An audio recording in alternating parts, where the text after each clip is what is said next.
Tungod sa kandila, 7 kabalay ang naugdaw sa Cagayan de Oro City ug 20 katindahan ug bulak sa Zamboanga City na sunog. Atong sayron ang detalye sa live report ni Cyril Chavez. Cyril.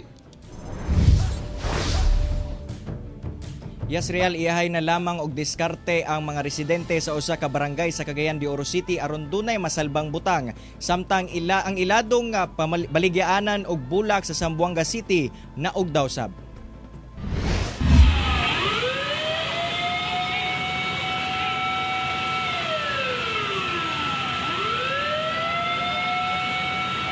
Paspas nga gilamoy sa kalayo ang mga kabalayan sa Hayes Street, Barangay 40 sa Cagayan de Oro City. Labi pa nga sagad sa mga kabalayan gama sa light materials. Nagsugod kuno ang sunog sa panimalay sa pamilyang Garcia tungod sa giturok nga kandila sa ilahang altar. Si Fidel Marinay nga adunay kapin 35 ka tuig nga kaptangan nga napundar naabo lamang sa pipila ka oras. Ang nasalbar useless lagi hapon. Mga sinina basta man kayo nalimahon kuan. Kaso sumurag lisod ito masalbar.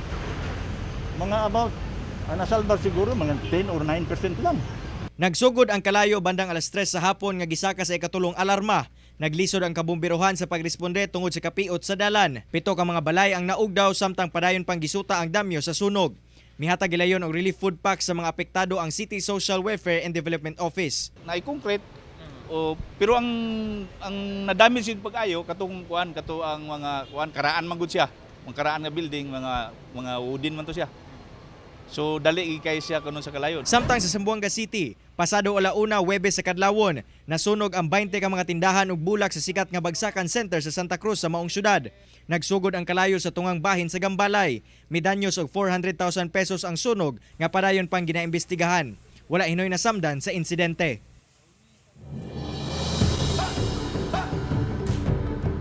Real awag karon sa kabumbirohan ngadto sa publiko nga bisan pamanting ulan na karong panahona dili matud pa angay gyapon magkumpiyansa tungod ang mga insidente dili matagna susama na lamang sa sunog.